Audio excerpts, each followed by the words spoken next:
एक दिन मेहतर ने उतारे कपड़ों का सवाल किया।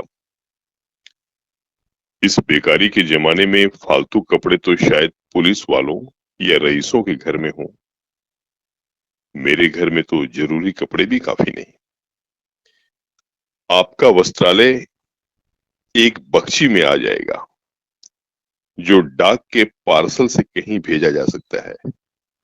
फिर इस साल जाड़ों के कपड़े बनवाने की नौबत न आई। पैसे नजर नहीं आते, कपड़े कहां से बने? मैंने मेहतर को साफ जवाब दे दिया। कड़ाके का जाड़ा पड़ रहा था। इसका अनुभव मुझे कम न था। गरीबों पर क्या बीत रही है, इसका भी मुझे ज्ञान था। लेकिन मेरे या आपके पास खेद के सिवा इसका और क्या इलाज है? जब तक समाज का यह संगठन रहेगा, ऐसी शिकायतें पैदा होती रहेंगी। जब एक एक अमीर और रईस के पास एक एक मालगाड़ी कपड़ों से भरी हुई है, तब फिर निर्धनों को क्यों ना नग्नता का कष्ट उठाना पड़े। खैर, मैंने तो मेहतर को जवाब दे दिया। आपने क्या किया कि आपका कोट उठाकर उसको भेंट कर दिया। मेरी देह में आग लग गई।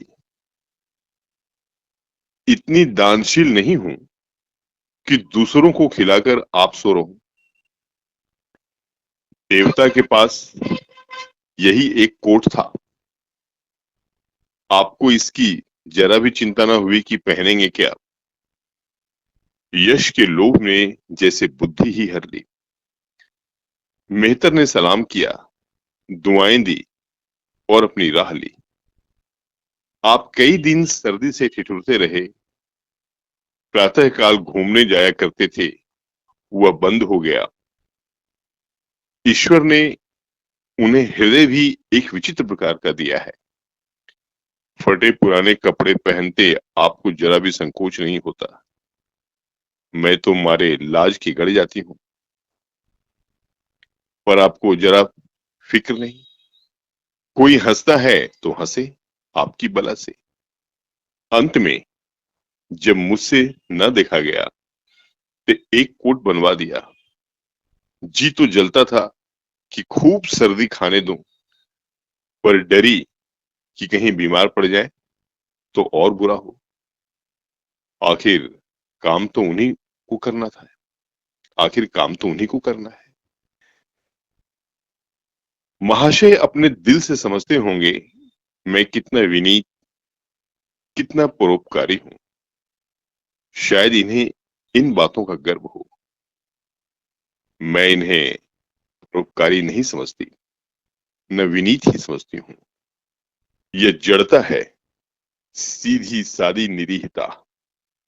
जिस मेहतर को आपने अपना कोट दिया, उसे मैंने कई बार रात को शराब के नशे में मस्त झूमता देखा है और आपको दिखा भी दिया है।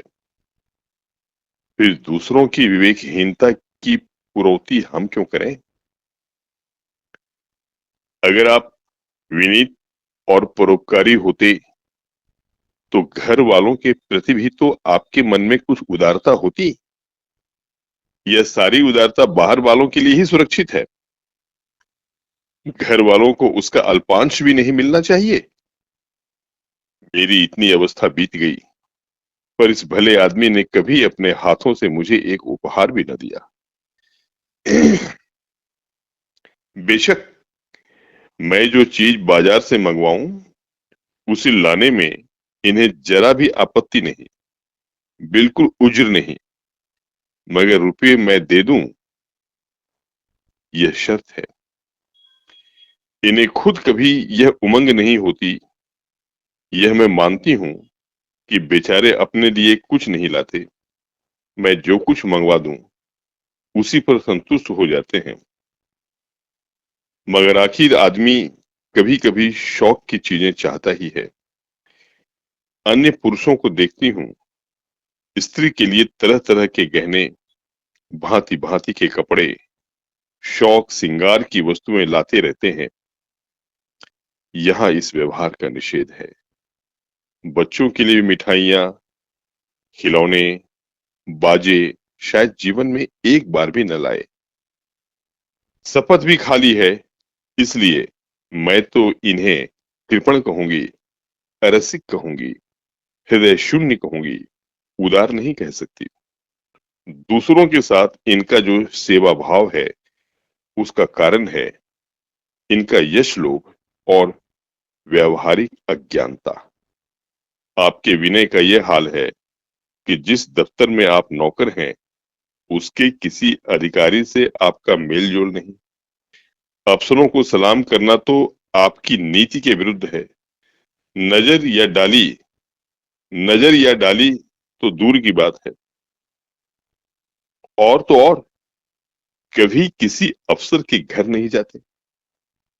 इसका खामियाजा आप न उठाएं तो कौन उठाए। औरों को रियायती छुट्टियां मिलती है, आपका वेतन कटता है। औरों की तरक्कियां होती है, आपको कोई पूछता भी नहीं। हाजिरी में 5 मिनट की भी देर हो जाए तो जवाब पूछा जाता है। बेचारे जी तोड़कर काम करते हैं। कोई बड़ा कठिन काम आ जाता है तो इन्हीं के सिर बढ़ा जाता है। इन्हें जरा भी आपत्ति नहीं। दफ्तर में इन्हें घिस्सू, पिस्सू आदि उपाधियां मिली हुई हैं। मगर पड़ाव कितना ही बड़ा मा, मगर पड़ाव कितना ही बड़ा मारे, इनके भाग्य में वही सूखी घास लिखी हुई है। यह विनय नहीं, स्वाधीन मनोवृत्ति भी नहीं है।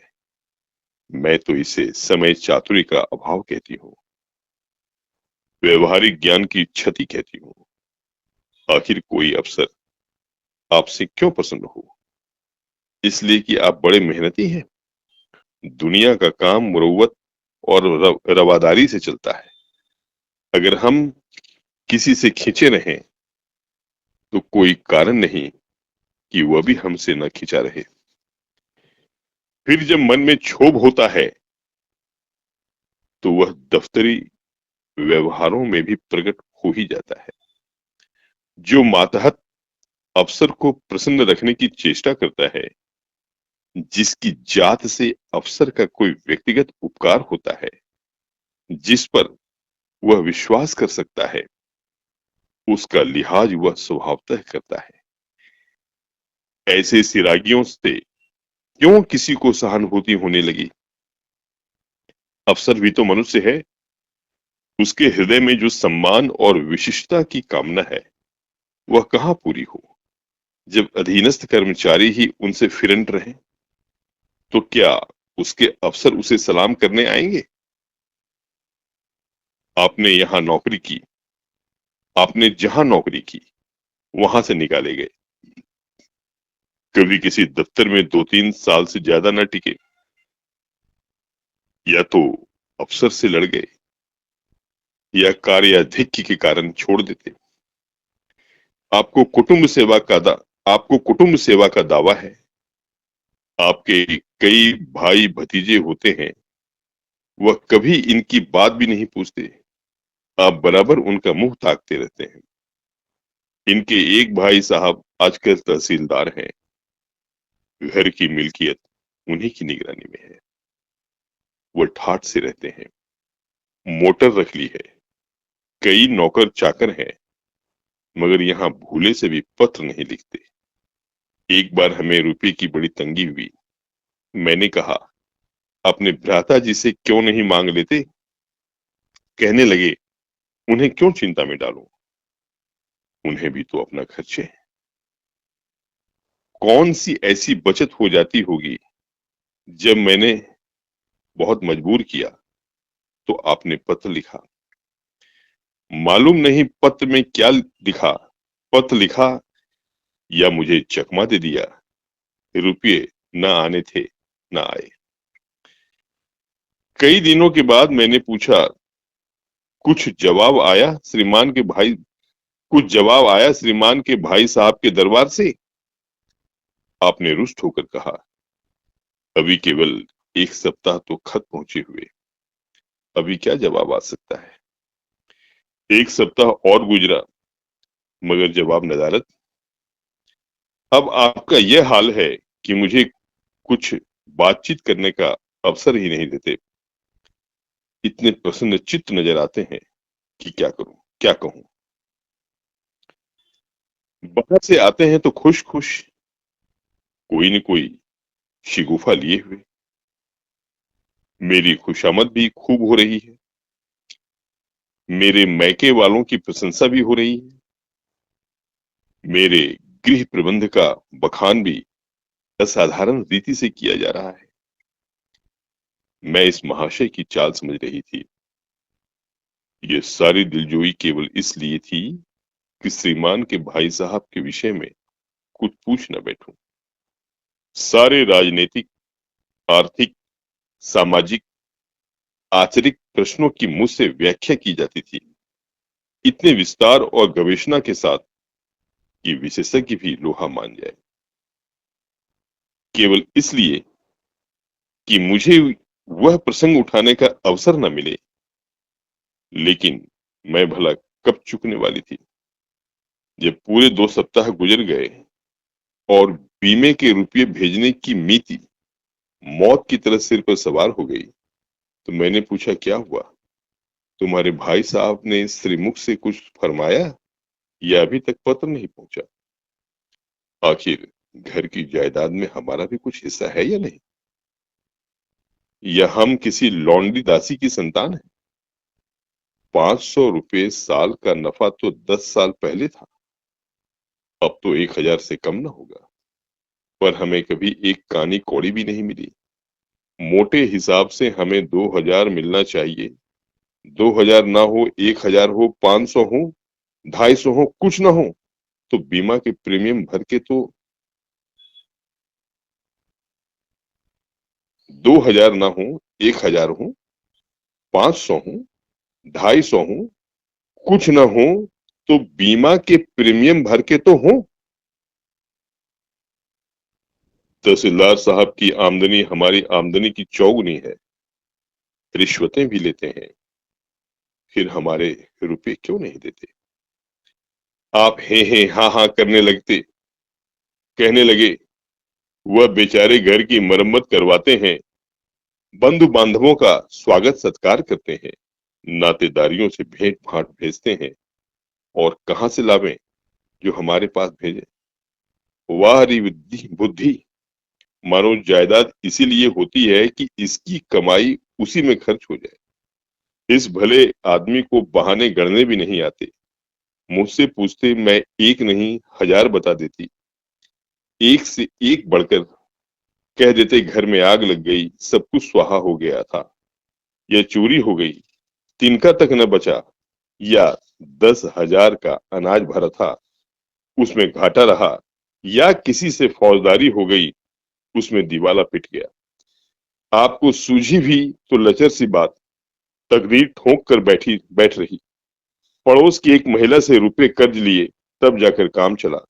फिर भी आप भाई भतीजों की तारीफ के पुल बांधते हैं तो मेरे शरीर में आग लग जाती है। ऐसे कौरवों से ईश्वर बचाए। ईश्वर की दया से आपके 2 बच्चे हैं, 2 बच्चियां भी हैं। ईश्वर की दया कहूं या कोप कहूं, सब के सब उद्यमी हो गए हैं कि खुदा की पनाह। मगर क्या मजाल है कि यह भोंदू किसी को कड़ी आंखों से देखे। रात के 8 बज गए हैं, युवराज अभी घूम कर नहीं आए हैं। मैं घबरा रही हूँ, आप निश्चिंत बैठे अखबार पढ़ रहे हैं। झल्लाई हुई जाती हूँ और अखबार छीन कर कहती हूँ, जाकर जरा देखते क्यों नहीं, लौंडा कहाँ रह गया?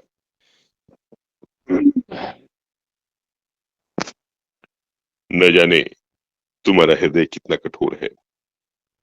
ईश्वर ने तुम्हें संतान भी न जाने क्यों दे दी। पिता का पुत्र के साथ कुछ तो धर्म है। तब आप भी गर्म हो जाते हैं। अभी तक नहीं आया, बड़ा शैतान है। आज बचा जाते हैं, आज बचा आते हैं तो कान उखाड़ देता हूं।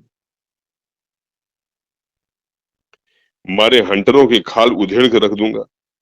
यूं बिगड़कर तैश के साथ आप उसे खोजने निकलते हैं। संयोग की बात, आप उधर जाते हैं, इधर लड़का आ जाता है। मैं पूछती हूँ, तू किधर से आ गया? तुझे वह ढूंढने गए हुए हैं, देखना आज कैसी मरम्मत होती है। यह आदत ही छूट जाएगी। दांत पीस रहे थे, आते ही होंगे। छड़ी भी उनके हाथ में है। तुम इतने मन के हो गए कि बात नहीं सुनते। आज आटे दाल का भाव मालूम होगा। लड़का सहम जाता है और लैम्प जलाकर पढ़ने बैठ जाता है। महाशय जी 2-2.5 घंटे के बाद लौटते हैं, हैरान परेशान और बदहवास। घर में पांव रखते ही पूछते हैं, आया कि नहीं? मैं उनका क्रोध उत्तेजित करने के विचार से कहती हूँ, आकर बैठा तो है, जाकर पूछते क्यों नहीं? पूछकर हार गई, कहा गया था कुछ बोलता ही नहीं। आप गरज कर कहते हैं, मन्नू यहाँ आओ। लड़का थर थर कांपता हुआ आकर आंगन में खड़ा हो जाता है। दोनों बच्चियां घर में छिप जाती हैं कि कोई बड़ा भयंकर कांड होने वाला है। छोटा बच्चा खिड़की से चूहे की तरह झांक रहा है। आप क्रोध से बौखलाए हुए हैं, हाथ में छड़ी है ही। मैं भी वह क्रोधोन्मत्त आकृति देखकर पछताने लगती हूँ कि कहां से इनसे शिकायत की। आप लड़के के पास जाते हैं, मगर छड़ी जमाने के बदले आहिस्ता से उसके कंधे पर हाथ रखकर बनावटी क्रोध से कहते हैं, तुम कहाँ गए थे जी? मना किया जाता है, मानते नहीं हो। खबरदार जो अब कभी इतनी देर होगी। आदमी शाम को घर चला आता है या मटर गश्ती करता है। मैं समझ रही हूँ कि यह भूमिका है, विषय अब आएगा। भूमिका तो बुरी नहीं, लेकिन यहाँ तो भूमिका पर इति हो जाती है। बस आपका क्रोध शांत हो जाए, बिल्कुल जैसे क्वार की घटा घेर घार हुआ, काले बादल आए, गड़गड़ाहट हुई और गिरी क्या 4 बूंदें। लड़का अपने कमरे में चला जाता है और शायद खुशी से नाचने लगता है।